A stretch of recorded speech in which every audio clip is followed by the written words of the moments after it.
Hello chums, and welcome to the Fastest Lap series, where I'll be putting all of the road cars in Gran Turismo 7 to the test. Each car will be scrutinised in a few ways, once with no upgrades and comfort soft tyres, once with all upgrades and racing soft tyres, and once with an engine swap if the option is available. All cars are tested on a PlayStation 5 controller because I am an unsophisticated proletarian, and I drive each car with no driver assists except for ABS. I am by no means a professional, but I can usually complete a lap without binning my car into a wall, so hopefully I can do each car justice. The chosen test track is the Nurburgring Sprint course for its variety of corner types, along with a few longer straights to test every aspect of a car's performance. Let's see today's contender. Today we have one of the classic Japanese hero cars in the form of the 1992 Honda NSX Type R. This was the car you recognised by its rear lights in Gran Turismo 1 because it was beating you. I would normally make an inappropriate generalisation about who drives this car, but I'm convinced that nobody drives the Honda NSX anymore because they're too afraid of putting more miles onto their investment. The Honda NSX story begins with some engineers arsing about in a parking lot. Said engineers were actually supposed to be experimenting with different engine and chassis layouts for future viability. It got incredibly fun when they took a Honda City, cut it up, and put the engine and drive shafts behind the driver's seat, effectively copying the Renault 5 Turbo and making a mid-engined hatchback. They then proceeded to hoon it around the company car park. I have two things to say about this. Firstly, this is the equivalent of lawnmower salesmen taking a couple of ride-ons and racing them around the warehouse on a quiet day. Second, I want this job. Apparently, they had enough fun to convince the company's leadership to consider developing a mid-engine sports car. Honda commissioned the Pininfarina studio to design a mid-engine concept, and the end result was the HPX in 1984, which looks like a doorstop from the future. While it resembled something designed by a cocaine addict, Honda decided to commit to a true sports car, which would be called the NSX. The benchmark for this new sports car would be the Ferrari 328, which in hindsight probably wasn't asking for much. Honda's car was intended to be faster than the V8 Ferrari, while also being more reliable, cheaper to buy, and easier to live with. To make the car more reliable, Honda needed an engine that wasn't a highly strung Italian V8 with as many issues as an erotic Instagram influencer. Early test mules ran a 160 horsepower 2.7 litre V6 with a single camshaft, before changing to a 3 litre single cam, then a 3 litre double cam. At the time, Honda was working on its fancy new variable valve timing system, known as VTEC. Originally, VTEC was supposed to debut on the Integra, with no plans for it to be fitted to the NSX. Once the complete lunacy of this was pointed out, Honda reworked the V6 to utilise their VTEC system at the last minute, but the engine bay had already been shrink-wrapped around the non-VTEC engine design. Fitting VTEC would increase the size of the heads. To make the new engine with the bigger top part fit, Honda tilted it backwards. The new engine made 270 horsepower, which is the same as the Ferrari 328 Honda was trying to beat. While power is very nice, it's no fun when you're heavy, as owners of a new Mercedes-Benz C63 AMG will attest. The designers made the chassis out of aluminium, which in the mid-1980s was easier said than done. Using an advanced new extruded aluminium alloy, the chassis saved 200 kilograms over using a conventional steel frame. The base NSX weighed a little under 1400 kilograms, which, if you do an internet search, is apparently more than a Ferrari 328. However, Ferrari are cheeky buggers, and their scales seem to be a tad optimistic, and they quote the weight of the car dry with no fluids and no fuel, where most other companies will quote the curb weight with all fluids. In reality, the Ferrari weighed about the same as a 1989 NSX. While the exterior had to look wedgy and sexy, Honda also wanted the car to be easy to live with. When crafting the Glass House, the designers took the cockpit of an F-16 fighter jet as inspiration, because it's cool. Well, that and it has 360-degree visibility. Most supercars of the time had terrible rearward visibility, a compromise the designers did not want. The jet also used a cab-forward design, something Honda slightly replicated, with longer bodywork at the rear for high-speed stability, so it's basically a McLaren F1 GTR. Good visibility was part of Honda's process of making the NSX the user-friendly supercar, but they weren't going to stop there. Anti-lock brakes and power steering were also fitted, where many supercars still had painfully heavy steering. One rather well-known part of the Honda NSX story is the involvement of F1 world champion Ayrton Senna. After a testing day at Suzuka, he supposedly described the prototype NSX as fragile, at which point I'm sure many of the engineers committed seppuku. Once they recovered, they decided to stiffen the chassis. A prototype was taken to the Nurburgring, and between each testing session, engineers welded in bracing by hand until the driver was happy with the prototype. Data was then sent back to Honda HQ in Japan, where the findings were incorporated into the monocoque chassis for the final car. The end result was that the car had less flex in the chassis and felt more composed. So, all of that, and I haven't even begun to talk about this particular NSX, the Type R. The Type R was, effectively, the same car, after a very strict diet. While the quote-unquote regular NSX had to strike a balance between driver involvement and user-friendliness, Honda wanted to create a no-compromise variant of their supercar. Just about anything resembling a creature comfort was removed. Sound deadening, spare wheel, the stereo and speakers, air conditioning and traction control, to name a few. The seats and the wheels were both replaced with lighter alternatives from Recaro and Enki respectively. Overall, the NSX-R was over 100 kilograms lighter than the standard model. Its defining visual feature was the black roof, and as we all know, a black roof adds at least 20 horsepower. Like all unmodified cars in this series, this car has no upgrades that affect the performance in any way, and it is fitted with Comfort Soft tyres. The reason all cars are fitted with Comfort Soft tyres is because they will give a very rough approximation of how the real-life car will perform on some fancy Michelin Pilot Sport tyres, which are some of the better summer tyres on the market, which are road-biased but can handle a track day. While the sports tyres would be faster, there aren't many cars on the street rolling around on Cup 2R tyres.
In Gran Turismo 1, the NSX was a challenge to drive, but once mastered, it was one of the fastest unmodified cars outside of the TVRs and Vipers, also featured in the game. In Gran Turismo 5, the NSX was a pretty overpowered car for certain performance point limits thanks to its excellent handling. In Gran Turismo 7, it's good through corners and fast on straights, despite not feeling like it at all. The car has less aerodynamic drag than other JDM sports cars, so it gets to a higher top speed. It doesn't have great traction despite the mid-engine layout and feels floaty and difficult to get right, plus the brakes don't feel strong enough. However, it's still pretty impressive for what it is, getting a 1 minute 43.863, 1 second behind the 2015 Mustang. Most people would take an NSX and create a GT500 livery for it. Meanwhile, I went straight back to nostalgia as usual. In Gran Turismo 1, you could buy a pre-built race car version of the NSX, featuring the livery from the Team Kunomitsu GT2 car that took part in the 24 Hours of Le Mans 1995, and won in its class. Although the livery effectively boils down to painting the car red and putting a big sticker on the side, I love how it looks. Unlike previous Gran Turismo entries, GT7 is the first game in which you can turbocharge the Honda NSX. So where its maximum potential in older games was under 500 horsepower, this one gets 646. However, as we just saw, the unmodified car can be tail happy, so will it be able to manage the extra power? Like all upgraded cars, this one is on racing soft tyres and has every performance upgrade available, including wide body, aftermarket wheels, any visual options that add downforce, and the body rigidity increase. The setup is a tad closer to what I would usually do for a front-engine car rather than a mid-engine car. Anti-roll bars are high, more so at the rear, which usually helps with stability under braking. Natural frequency, meanwhile, is higher at the front, which will help with power oversteer. Front toe out has been added to improve overall stability and reduce lift-off oversteer. Initial torque is set higher than I usually would, but if set to the minimum, the NSX can feel slightly twitchy. Downforce at the front is lower than it could be. This is because the rear downforce can't be set high enough to keep the car stable. While the NSX will probably be fine at this track, with maxed out front downforce, on a track like the Nurburgring or Mount Panorama, this would be quite unstable. Like with all of my setups, this is absolutely not the fastest you could go with. I've prioritised stability and consistency.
The NSX does not feel like a typical mid-engined car. It's very prone to power oversteer, like the 2015 Mustang, weirdly enough. It doesn't feel like there's much weight over the rear axle. As a result, it's not quite as prone to the lift-off oversteer you'll get from the more ill-mannered mid-engined cars. The brakes still feel like they can't quite keep up, which may be something to do with the car's impressive straight-line speed. Either way, it gets a time of 1 minute 23.945, just ahead of the 2015 Mustang. There is an engine swap for the NSX as well, and it feels like blasphemy. A modern, turbo 4-cylinder engine from a Super GT racing car unfortunately takes the place of the original screaming V6. It is much lighter than the standard engine though, and it makes a slightly insane 838 horsepower.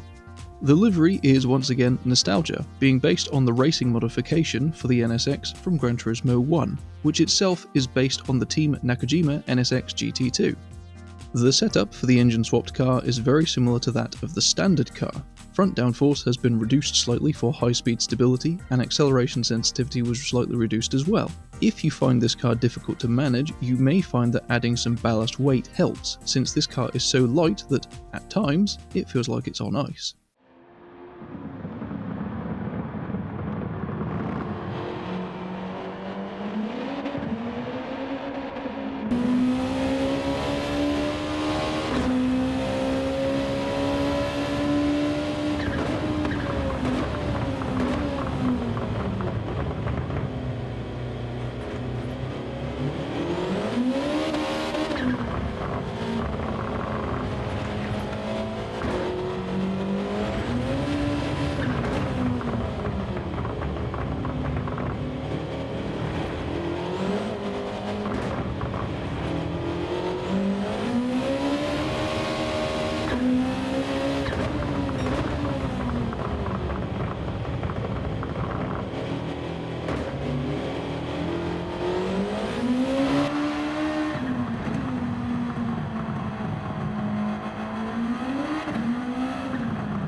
If braking points were a struggle when this car had 600 horsepower, it's even more ludicrous now that the car has over 800. You spend almost as much time braking as you do accelerating on this track. The NSX doesn't make the best case for itself when this engine is fitted, since it really struggles to put the extra power down, and it's not like the standard engine was lacking. I managed a 1 minute 22.398. While that's a very good time, it's just behind the engine-swapped 1999 Impreza, which has 50 horsepower less, weighs 100 kilograms more, and has less downforce. Perks of four-wheel drive. Either way, it's still a whole second ahead of the BMW McLaren F1 GTR, but interestingly, it's only a second and a half faster than the NSX with the original engine. That car, meanwhile, was beaten by the Maserati Gran Turismo, which if anything highlights how impressive that Maserati really is. However, it does beat the 2015 Mustang as well as the Impreza and Evo 5 on their standard engines. The unmodified car, meanwhile, is just ahead of the stock Evo 5 and it's just over a second behind the stock 2015 Mustang, which is fairly impressive. The NA1 NSX definitely put in a good performance, but it's worth remembering that the newer NA2 is also in the game, so it will be interesting to see how it stacks up against its younger sibling. So, that was the user-friendly supercar. Tune in next time to see something a little bit slower. If you have any requests for cars you want to see tested sooner, please comment down below. Thank you very much for watching, and if you enjoyed this video, I'd be very grateful for your subscription. Take care now, and ta-ra.